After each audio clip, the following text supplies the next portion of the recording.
que finalement, vous êtes assez courageux pour être venu, apparemment. Il aurait dû y avoir plus de monde, et ceux qui sont là en ont d'autant plus de mérite. Moi, j'ai fait longtemps du spectacle, et on disait que quand il y avait plus de monde sur scène que dans la salle, on annulait la représentation. Et là, en l'occurrence, bon, ça n'est pas du théâtre, et on va continuer. Je voudrais continuer sur ce que disait Georges Bensoussan. Je voudrais élargir un petit peu le sens de cet antisémitisme, mais j'y reviendrai après. D'abord, installez-vous tranquillement. Vous avez vu l'heure.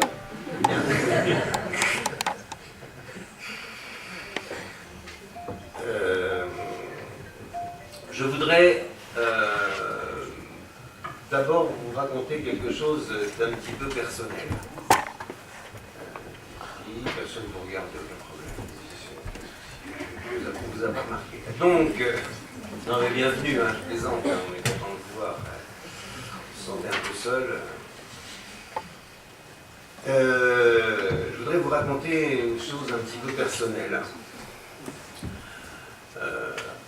J'ai commencé à faire des journaux avec Cabu en 90 à peu près, mais avant j'avais une autre vie.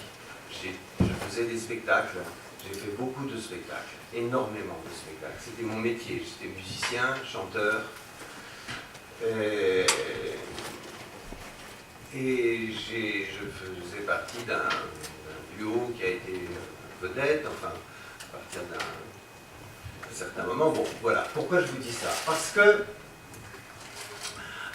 que j'ai passé 20 ans de ma vie, 20-25 ans peut-être de ma vie, sur les routes à Paris, mais aussi beaucoup sur les routes de France. J'ai joué partout. J'ai joué au début, quand on débutait, dans des foyers de jeunes travailleurs, dans des MJC, dans lesquels on dormait parfois.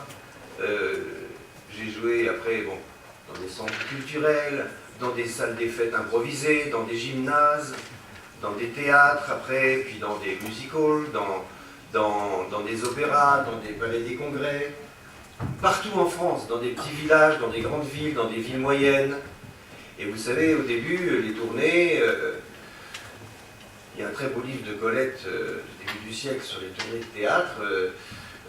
Sous les projecteurs, ça brille, mais derrière, des fois, c'est très très misérable, c'est très pauvre, on a froid, on dort dans des endroits bizarres, on a des bagnoles qui tombent en panne, la neige est... Bref, on est en contact permanent avec des gens qui nous aident, avec des gens qui nous invitent à bouffer, avec des gens qui nous invitent à dormir chez eux. Au début, vous savez, c'est une drôle de vie. Et en même temps, j'ai joué partout.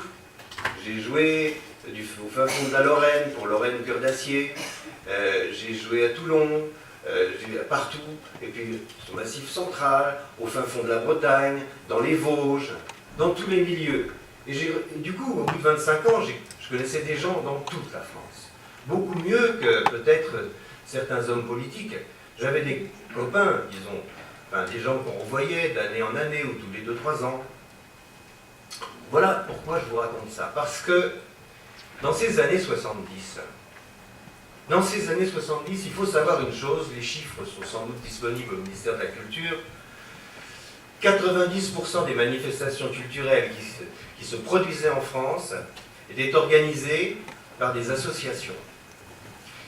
Le tissu associatif français tenait, en quelque sorte, à bout de bras, l'activité culturelle en France, toutes ces années 70, début des années 80. Si vous voulez, plus tard sont arrivés des gros producteurs, des réseaux de production, des sociétés de production, des agents, mais au début, on avait un agent et nos agents travaillaient avec les associations. Je pense que c'est très important, ce que je veux vous dire là. C'est une vraie information. Dans ces années 70, donc, nous étions accueillis dans des structures extrêmement diverses par ces associations, et dans ces associations, dans le public, il y avait des gens de toutes sortes, déjà, pour commencer. des gens évidemment issus de l'immigration. On passait dans des banlieues, dans des cités ouvrières, donc évidemment beaucoup de gens issus de l'immigration. Mais plus important encore, les organisateurs de ces spectacles, c'est-à-dire ceux qui encadraient, ceux qui prenaient la direction des centres culturels, direction des MJC ou des FJT, beaucoup étaient d'origine immigrée. Beaucoup étaient d'origine immigrée. Le fait que le directeur, l'organisateur, la puissance invitante porte un nom arabe ou travaille avec un juif ou avec un chinois, on n'en parlait même pas. On n'en parlait pas. Ce n'était pas un sujet de discussion, c'était une banalité. Je ne vous dis pas qu'en France, il n'y avait pas de racisme. Je ne vous dis pas qu'il n'y avait pas une violence sociale. Je ne vous dis pas qu'il n'y avait pas des injustices flagrantes à combler. Non, mais l'intégration des gens, des personnes, des jeunes gens qui avaient entre 25 et 30 ans, issus de milieux qui venaient du Maghreb, de familles du Maghreb, essentiellement du Maghreb, ils étaient dans les structures culturelles et ils faisaient la programmation des lieux culturels. La programmation des lieux culturels, c'est-à-dire c'était les débuts où Lugelin commençait à devenir une vedette, c'était le Lavilliers, mais il y avait aussi le Living Théâtre, il y avait des trucs très transgressifs, ce que je faisais avec mon confrère Fond, c'était très transgressif, c'était très athée, c'était très anti-religieux, très libertaire, très... voilà. Et c'était organisé par des gens qui venaient, notamment, entre autres, pas que bien sûr, mais assez fréquemment, indifféremment, d'une façon tout à fait banale, par des gens qui venaient de l'immigration et des pays du Maghreb. Des femmes, des jeunes femmes arabes, maghrébines, qui étaient directrices de tels centres culturels, et dans le public, c'était d'une variété totale. Qu'est-ce que ça veut dire? Quand les acteurs culturels, quand les gens issus de l'immigration deviennent, comme en Lorraine, on l'a vu assez vite, avec les Polonais, les Italiens, les différents immigrés, puis ensuite les Arabes, prendre en main, en Lorraine c'est flagrant, prendre en main la responsabilité de la diffusion culturelle avec une diversité sans limite. C'est-à-dire qu'ils invitaient aussi bien de la pop, de la variété française, du rock, du théâtre d'avant-garde, tout. C'était divers. Il y avait une ouverture comme ça. Alors c'était pas toujours dans les mêmes salles, mais ça veut dire que ça marche. Ça veut dire que l'intégration est en marche. Quand la prise en main de la culture, quand des gens issus de l'immigration prennent en main la diffusion de la culture, dans sa diversité, et une culture très moderne pour l'époque, enfin en tous les cas très jeune, c'est un signe formidable que ça marche, qu'il y a encore des problèmes, que c'est difficile, mais ça marche. Il n'y a pas le principal tabou à franchir qui est la culture. Il est franchi. On peut parler de tout. Et qu'un jeune juif et une jeune arabe dirigent ensemble un centre culturel, mais c'était monnaie courante, banalité, c'était même pas un sujet.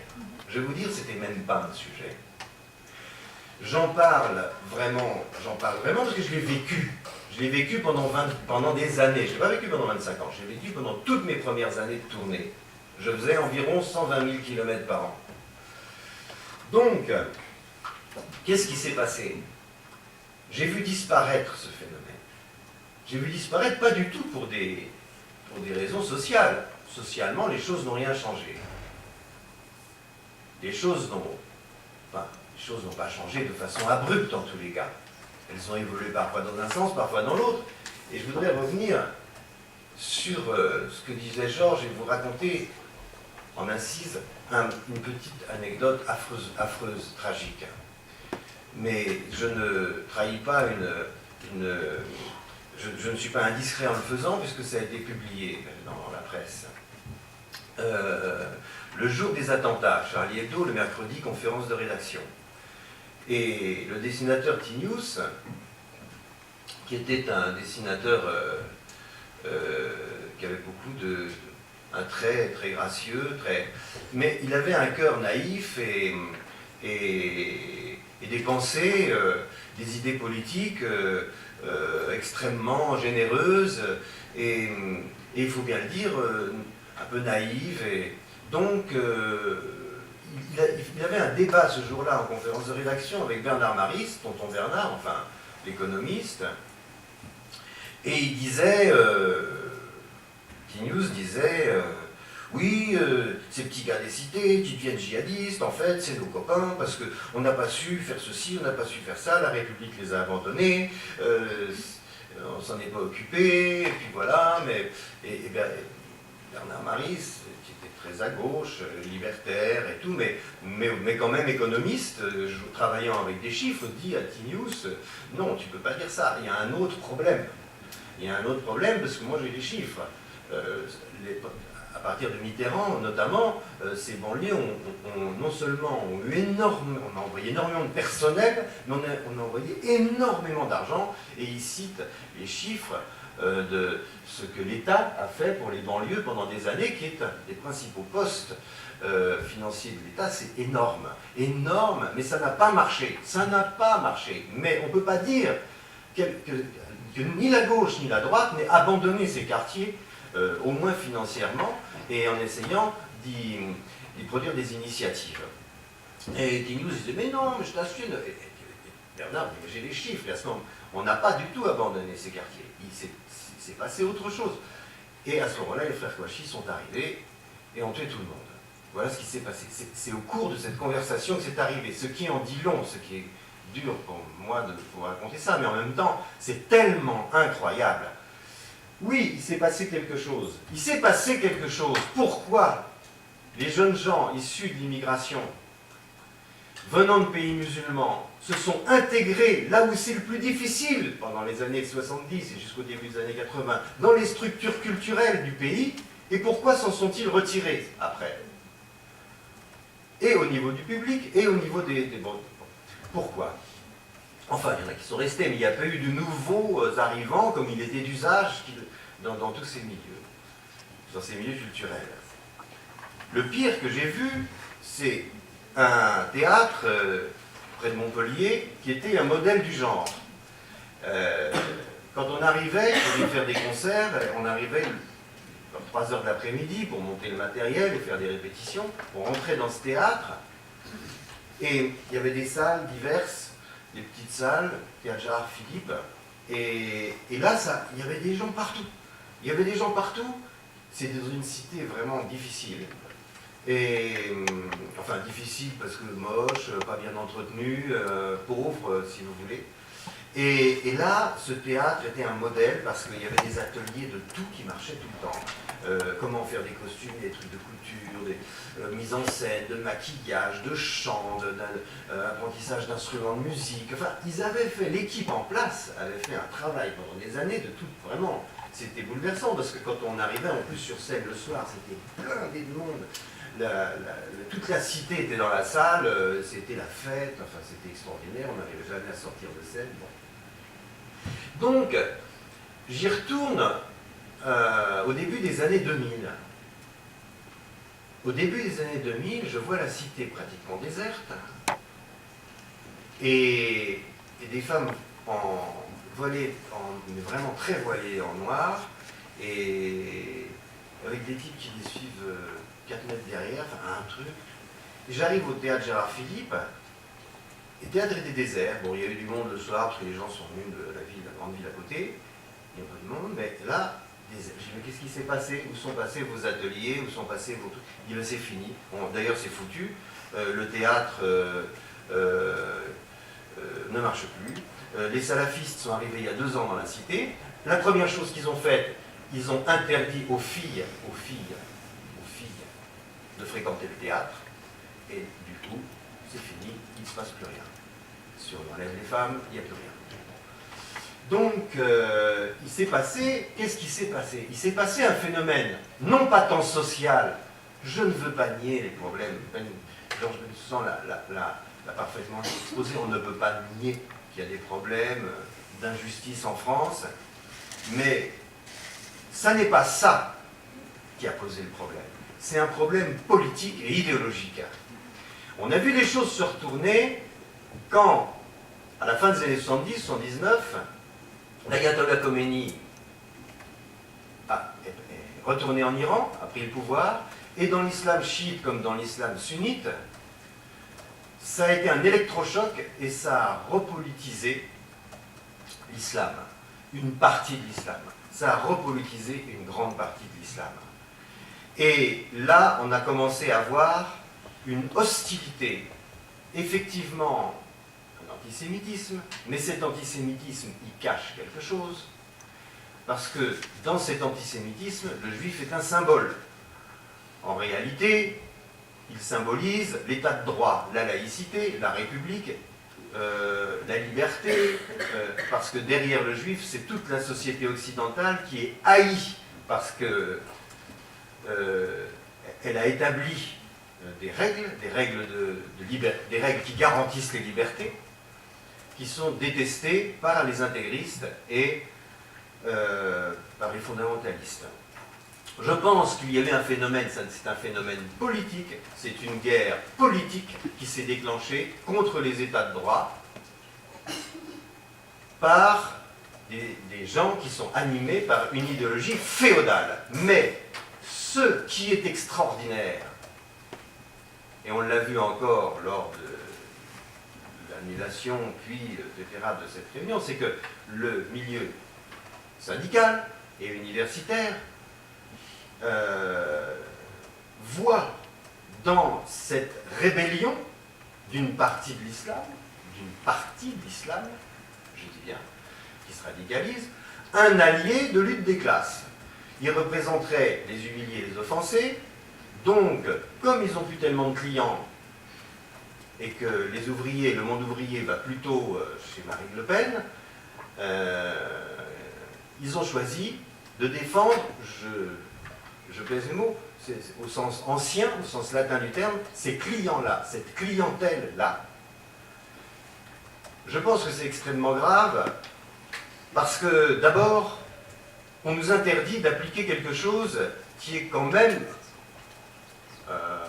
important dans notre histoire philosophique, scientifique, littéraire, politique. C'est le discours de la méthode de Descartes, c'est séparer les éléments d'un phénomène pour pouvoir l'analyser. Là, on ne veut pas que nous séparions les éléments du phénomène pour l'analyser. Les syndicats, toute une partie du monde universitaire, refusent que l'on sépare les éléments du phénomène pour pouvoir analyser le phénomène. On ne veut pas qu'on sépare islam, islamisme. On ne veut pas, dès qu'il y a islam dans un mot, ça veut dire qu'on est raciste. L'islam, ce n'est pas une race.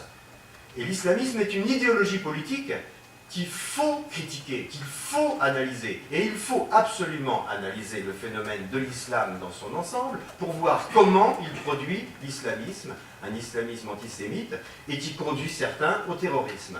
Si on ne fait pas cette analyse, si on n'ouvre pas les yeux, si on n'accepte pas de faire ce travail intellectuel qui est le b.a.-ba du travail intellectuel, à ce moment-là, on se réfugie dans une lâcheté coupable. Alors, je voudrais vous dire une chose à ce propos.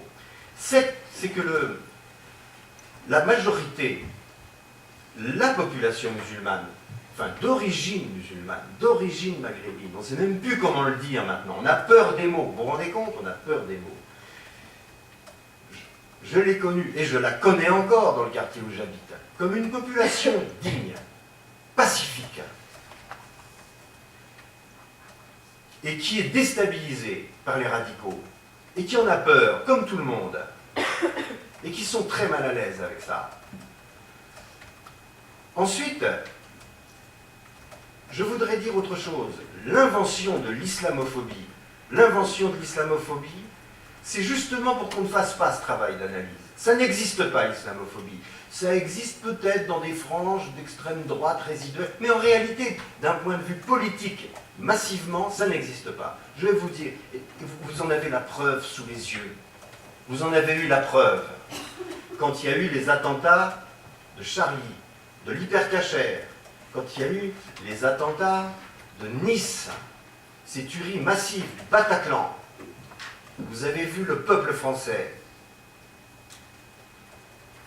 dans les rues d'abord défiler pacifiquement avec des panneaux « Je suis flic, je suis juif, je suis policier et même je suis musulman », ce qui était très émouvant et très juste en plus.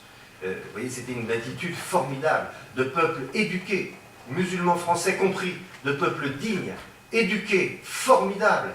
Dans quel autre pays aurait-on vu ça? Aucune chasse à l'homme, aucune violence, aucune... Vous voyez, les gens ont réfléchi.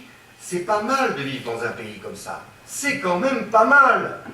Où est l'islamophobie? Je vais vous le dire où est l'islamophobie. C'est une invention. Depuis une semaine, depuis qu'on sait que Georges Bensoussan et moi allons venir vous parler, il y a une campagne du CCIF contre nous. Bon, on s'en fout, c'est anecdotique, on a l'habitude. Mais elle veut dire quelque chose. Pourquoi cette campagne s'est déclenchée? Pourquoi elle s'est déclenchée? Parce que bon, on n'est pas de Johnny Hallyday, on n'est pas des stars. Elle s'est déclenchée parce que j'ai fait un débat sur France 2 avec Mélenchon, dans l'émission politique, il y a une dizaine de 10 jours. Et à un moment donné, j'ai cité des chiffres. J'ai cité des chiffres du ministère de l'Intérieur que j'avais soigneusement étudiés pendant les 3 semaines où j'ai préparé mon intervention sur France Télévisions. C'est les chiffres du ministère de l'Intérieur des agressions racistes. En France, en 2016. 2016, c'est l'année